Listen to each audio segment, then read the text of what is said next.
18-year-old girls! You're such a fucking cunt. We found you. Do you ever get those moments in life where just something so fucking weird, so bizarre happens that you just think it must have been a dream, but then you look into it and then it just all turns out to be real somehow? Well, I recently had this phenomenon while getting back into the Five Nights at Freddy's games. And by revisiting, I don't mean checking out some of the newer games. I'm talking about going back to the time of FNAF 1 to FNAF 3, what I consider to be the pinnacle of this series. Now granted, I'm probably looking at this through nostalgia, which is why I rate it so high, but I do still think that the first three games, especially the first one, is the best the series has to offer. Not only from a horror standpoint, again emphasizing one, because I do think that it has the best atmosphere, but no, I also mean just a general discussion about the games. Back then, it was truly the golden age of FNAF discussion. Wir haben die Hose am Wickel wie Josef Fritzl. Was bei uns da unten steht, sieht aus wie ein rohes Schnitzel. Discussion was at an all-time high. You had all these interesting ass theories because nothing was really set in stone. Anything could have been possible. So yeah, lately I've been just revisiting the old days.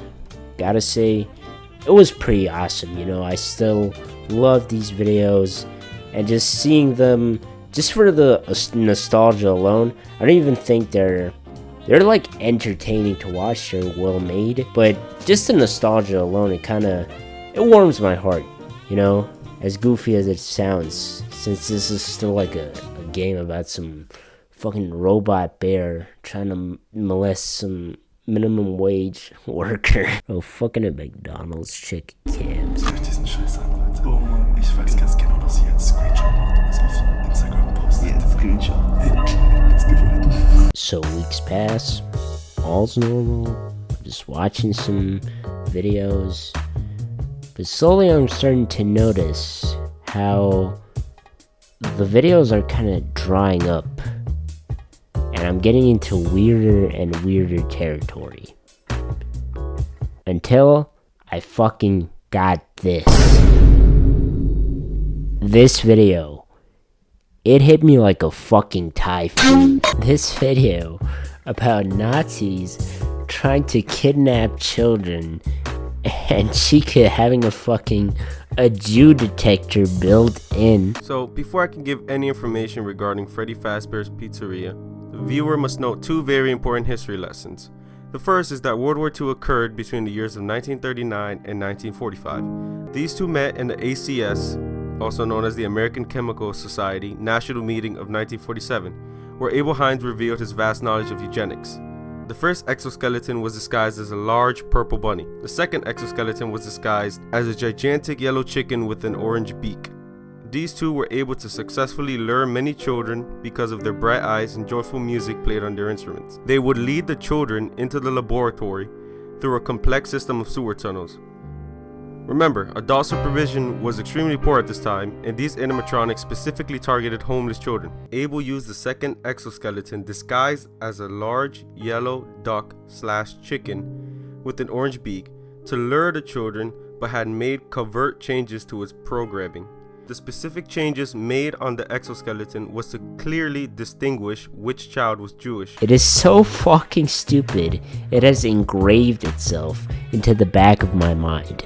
But it's also pretty eerie, because if you pay attention to this video, you'll notice how it kind of predicted like a lot of story beats for the FNAF lore following FNAF 4, starting with Sister Location.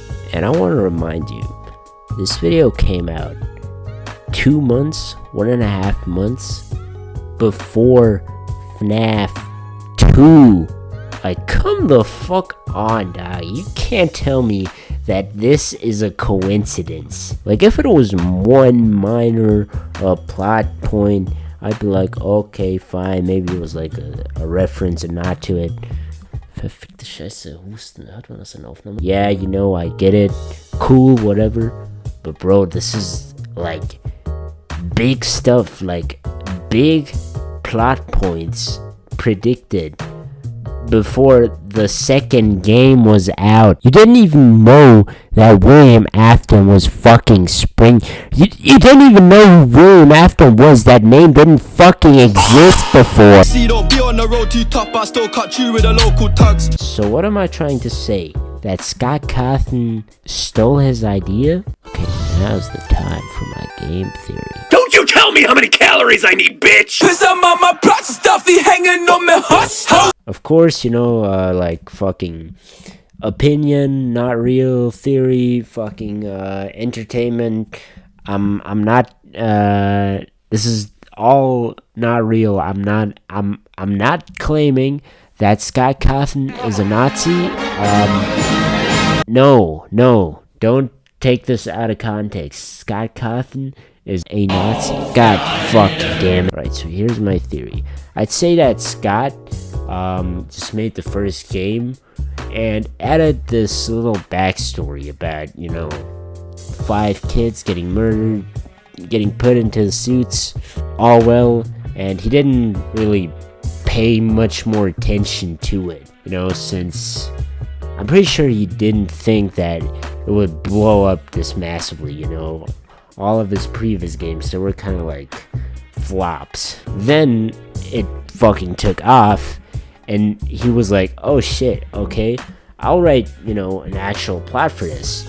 So I think he did have ideas for the second and third game, maybe even the fourth. I'm not sure about that one, but I don't think there was anything that was set in stone, because I think that the plot is just frankly way too fucking messy for that. But who cares? FNAF lore goes fucking boom. Everybody loves this shit. Everybody fucking eats this shit up. And Scott is just ready to tie it all up with the last game, Five Nights at Freddy's 4.